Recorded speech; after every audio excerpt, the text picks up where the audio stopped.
Hello friends, स्वागत है आप सभी का आपके अपने यूट्यूब चैनल विद्या वागीश्वर में। दोस्तों, इस नई वीडियो में हम लेकर आए हैं बाल विकास का एक मोस्ट इम्पॉर्टेंट टॉपिक, जो रीट, सीटेट और विभिन्न कॉम्पिटिटिव एग्जाम्स में जो टीचिंग एप्टीट्यूड से संबंधित क्वेश्चन है उसमें ज़रूर पूछा जाता है। वह टॉपिक है अभिवृद्धि एवं विकास। आज इस टॉपिक की जो मोस्ट इम्पॉर्टेंट परिभाषाएं हैं जो एग्ज़ाम्स में पूछी जाती हैं और रीट और सीटेट में पूछे जाने की बहुत ही ज़्यादा प्रबल संभावनाएं हैं, वो परिभाषाएं हम यहाँ डिस्कस करेंगे। तो चलिए इसको शुरू करते हैं। और अभी तक आपने हमारे चैनल को सब्सक्राइब नहीं किया है तो प्लीज़ सब्सक्राइब करें, लाइक करें और शेयर करें। चलिए शुरू करते हैं अपना नया टॉपिक। अगर आप रीट की तैयारी कर रहे हैं या राजस्थान के किसी और एग्ज़ाम्स की तैयारी कर रहे हैं तो आप राजस्थान की जीके के लिए हमारे चैनल के डिस्क्रिप्शन से वीडियो की लिंक ले सकते हैं, जहां से आपको राजस्थान जीके के अच्छे कंटेंट मिल जाएंगे। चलिए शुरू करते हैं। तो सबसे पहले हमें ज़रूरी है ये जानना कि अभिवृद्धि किसे कहते हैं। अभिवृद्धि का अंग्रेजी शब्द है ग्रोथ।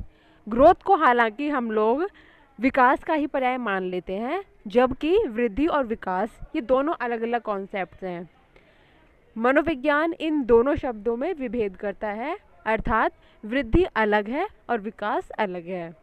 अगर सीमित अर्थ की बात करें तो शरीर एवं उसके अवयव में वृद्धि होना वृद्धि कहलाता है। तो शारीरिक रूप से जो बढ़ना है वो वृद्धि कहलाएगा, चाहे वो हमारे अंगों का विकास हो, बाल, नाखून, किसी भी प्रकार का विकास हो, वो वृद्धि के अंतर्गत आता है। विकास अलग है। तो चलिए इसके कॉन्सेप्ट को समझते हैं। अभिवृद्धि विकास का एक चरण है। तो हमें ये समझना है कि एक बड़ा गोला जो है ये विकास है, उसके अंदर अगर हम एक छोटा गोला बनाएं तो वो वृद्धि है।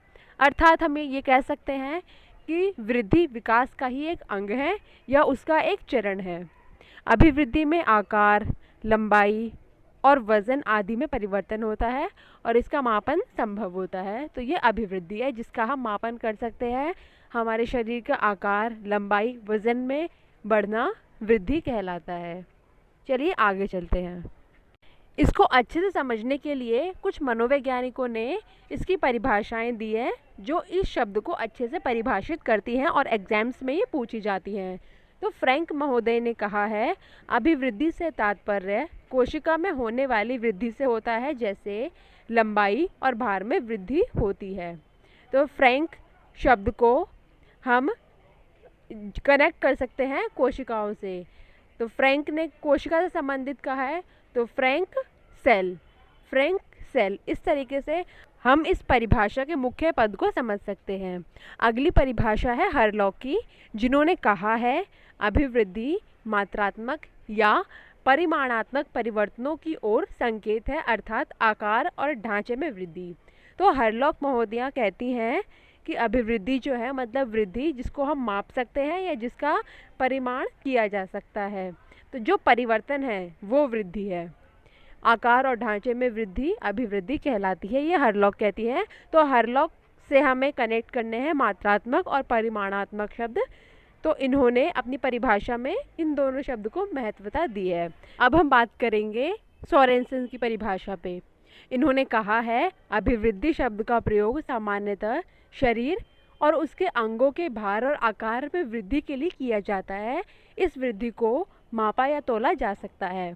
तो सोरेनसन ने अंग के भार और आकार में वृद्धि से इसका अर्थ लिया है। तो हमें इसकी परिभाषा को अंग के भार और आकार में वृद्धि से ही याद रखना है। चलिए अगली परिभाषा पर चलते हैं जो एग्जाम्स में पूछी जाती है। दोस्तों, ये वही परिभाषाएं हैं जो एग्जाम्स में पूछी जाती है, किसी फिलिंदा ब्लैंक्स के रूप में या ये कथन देके ये किसने कहा है इस प्रकार से।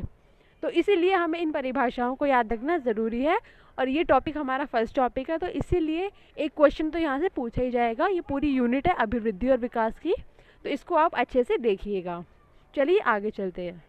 अब हम देखेंगे मेरेडिथ की परिभाषा को। इन्होंने कहा है कुछ लेखक अभिवृद्धि का प्रयोग केवल आकार में वृद्धि के अर्थ में लेते हैं और कुछ विकास का विभेदीकरण के अर्थ में। तो इन्होंने अपनी परिभाषा नहीं दी, बस कुछ लेखकों का कह दिया कि कुछ लेखक मानते हैं कि आकार में वृद्धि वृद्धि है और कुछ कहते हैं कि जो विकास में विभेदीकरण है उसमें वो वृद्धि है। अब इम्पॉर्टेंट परिभाषा की बात करते हैं जो कही है स्किनर ने। स्किनर ने कहा है विकास जीव और उसके वातावरण की अंतःक्रिया का परिणाम है। यह अंतःक्रिया का अर्थ योग नहीं मल्टीप्लिकेशन है। तो हम इसको ऐसे याद रखते हैं E/H। E stands for environment, into H stand for heredity. इसके अलावा उन्होंने कहा है विकास एक सतत और धीमी धीमी प्रक्रिया है। तो स्किनर की ये दोनों परिभाषाएं बहुत इम्पॉर्टेंट हैं। अब हम बात करेंगे सोरेनसन ने क्या कहा है। सोरेनसन ने कहा है विकास परिपक्वता और कार्यपरक सुधार की वह प्रक्रिया है जो संरचना और स्वरूप में हो रहे गुणात्मक तथा परिमाणात्मक परिवर्तनों के फलस्वरूप होती है। तो सोरेनसन की परिभाषा को हमने पहले भी पढ़ा था, जिन्होंने बात की गुणात्मक और परिमाणात्मक परिवर्तन से। साथ ही इन्होंने कहा है विकास अभिवृद्धि की अपेक्षा गुणात्मक परिवर्तन का विशिष्ट द्योतक है। तो सोरेनसन की परिभाषा एक इम्पॉर्टेंट परिभाषा है, एग्जाम्स में पूछी जाती है, तो हमें इसको याद रखना है। चलिए अगली परिभाषा देखते हैं। गैसल ने कहा है विकास अभिवृद्धि के संप्रत्यय की अपेक्षा अधिक व्यापक है।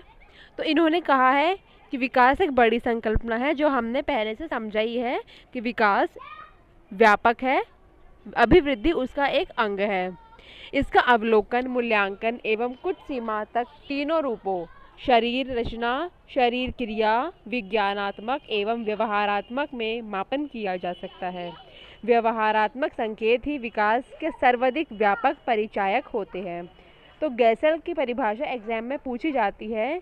इन्होंने 3 रूप की बात करी है जो हमें याद रखनी है। पहली है शरीर रचनात्मक, शरीर क्रिया, विज्ञानात्मक एवं व्यवहारात्मक, इनमें मापन किया जा सकता है।